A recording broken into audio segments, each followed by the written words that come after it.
Recent GST council இன்சூரன்ஸை பொறுத்த வரைக்கும் 18% ஜிஎஸ்டியை நில் ஜிஎஸ்டியா மாத்திருக்காங்க. எந்தெந்த ப்ராடக்ட்ஸ்க்கு எவ்வளவு ஜிஎஸ்டி கம்மி ஆகுதுன்ற ஒரு எக்ஸாம்பிள் பார்க்கலாம். நீங்க 1 lakh ரூபி ஒரு வருஷத்துக்கு இன்வெஸ்ட் பண்றீங்க, term insurance and health insurance ரெண்டுத்தையும் சேர்த்து. அப்படி பண்ணும்போது உங்களுக்கு 18% ஜிஎஸ்டி சேவ் ஆகும். அமௌண்ட் வைஸ் பார்க்கும்போது 18,000 rupees சேவ் ஆகும். இதே சேம் ஜிஎஸ்டி 10 years கன்டினியூ ஆகும்போது 1.8 lakhs நீங்க ஜிஎஸ்டி சேவ் பண்ண முடியும்.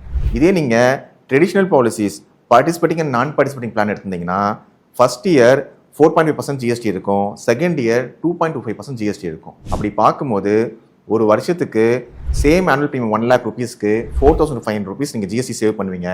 இதே 10 yearsக்கு 20,000 rupees மேலே நீங்கள் ஜிஎஸ்டி சேவ் பண்ணுவீங்க. இதே நீங்கள் சிங்கிள் ப்ரீமியம் ஆனுவிட்டி பிளான்ஸ் எடுத்திருந்தீங்கன்னா 1.8% ஜிஎஸ்டி, ஒரு 10 lakhs rupees இன்வெஸ்ட் பண்ணுறீங்கன்னா அதில் 18,000 rupees நீங்கள் ஜிஎஸ்டி சேவ் பண்ணுவீங்க. இந்த நில் ஜிஎஸ்டி நீங்கள் புதுசாக அப்ளை பண்ணுற இன்சூரன்ஸ் பிளான்ஸ் மட்டும் கிடையாது, ஆல்ரெடி நீங்கள் எக்ஸிஸ்டிங் பாலிசி ஹோல்டராக இருந்தாலும் அப்ளை பண்ணிக்கலாம். எஃபெக்ட் ஃப்ரம் 22 September 2025 இதை அப்ளை பண்ணலாம். இன்னும் எந்தெந்த ப்ராடக்ட்ஸ்க்கு எவ்வளோ ஜிஎஸ்டி கம்மியானு உங்களுக்கு தெரிஞ்சுக்கணும்னா ஜிஎஸ்டின்னு எனக்கு கமெண்ட் பண்ணுங்க.